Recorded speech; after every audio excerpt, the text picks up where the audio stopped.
Hi traders, this is Stacey Burke from Stacey Burke Trading and the Daily Trading Report. We're just going to review the last 24 hours of Forex global currency trading. Last night the Fed Open report was at 2 p.m. New York time. So I'm just going to review that session and obviously a couple of significant moves for some of the pairs. Now, again, just reviewing, we go back and we just look at some really simple breakout, pullback, consolidation patterns, looking at the Asian market to open up with. Early into the session, we had a bullish activity.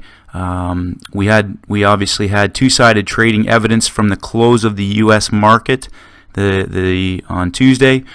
As that market opened up, we had a breakout long, but it obviously found resistance up into that level from Tuesday. The market slowly sort of sold off. And then into the London Open, we had a breakout that retested that level. Sellers came in, and again, that market auctioned down weekly. I think everybody was waiting on the announcement from the Fed.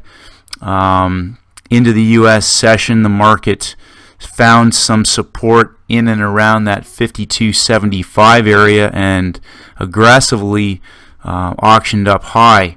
And now we have a high probability again of an auction market, which is selling occurring up above that 53.20 range from the previous day's session. And again, we found resistance up from the previous Europe session's lows around 53.30 level. And then, of course, heading into the Fed, that market showed two-sided trading. Breakout traders found an entry heading short. They may have actually been looking at the pin bar from Tuesday's session and placed their stops above that. Again, sort of a 1-to-1, 2-to-1 risk-reward minimum there, heading back down to auction towards the day's Europe lows. So, again, with any of the news releases, huge opportunities, and also, you really want to be cautious at exercising money management, strict money management, and risk-reward rules. Always manage the downside. And, this was a good opportunity, I think, for traders who were looking to continue with that original drive down from the previous session. We'll just back this up for a second here.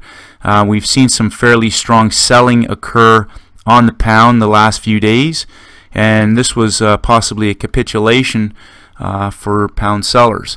Today we'll see what happens and unfolds today. So looking at the pound Canadian, just looking at some of the pound pairs, going up into the Asian Open, we saw the market take out the previous day's high from the U.S. session.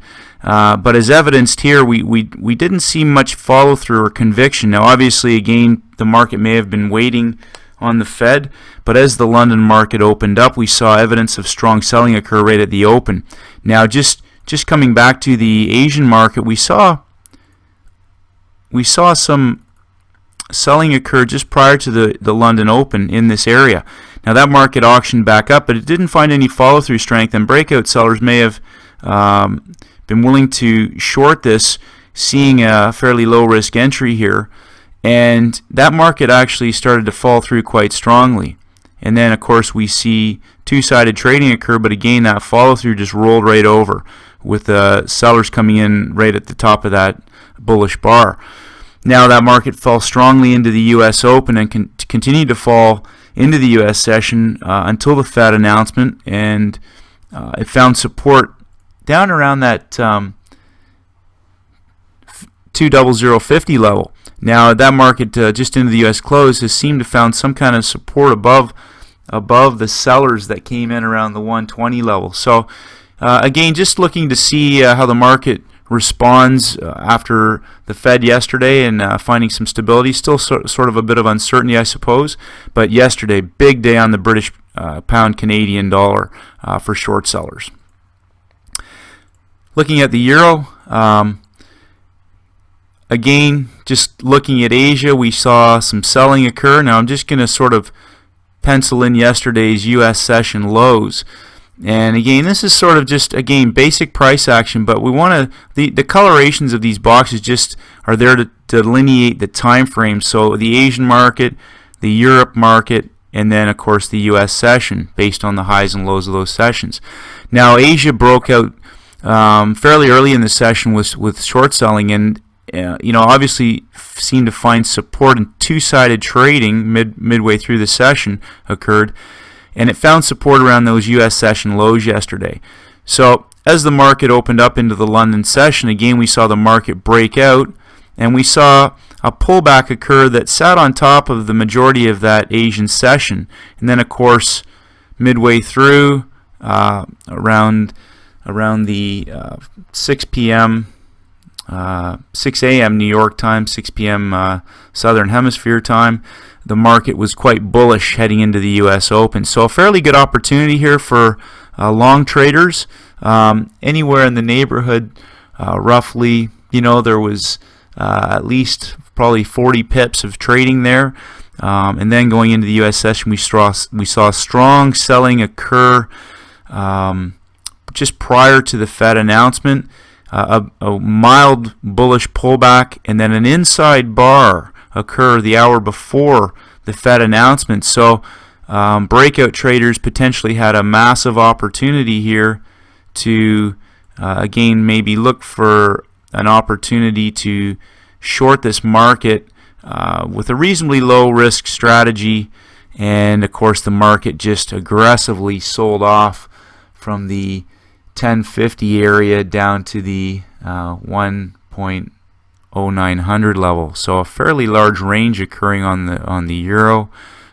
Quite a bit of selling there, and a big opportunity for sellers. Big day on the euro. And we'll just take a look at the Aussie dollar as well. Some fairly significant moves on the Aussie the last few days. We've had again a fair amount of selling occur. We'll just consolidate that chart a little bit. So we saw Friday's sell-off occur, and then the market auctioned on Monday, auctioned up a bit, but again it found resistance up from Friday's highs, and you can see where that selling occurred on Monday. Tuesday we saw some more selling occur, and then heading into Wednesday's session, right off the bat we saw some aggressive selling happen early in the Asian session.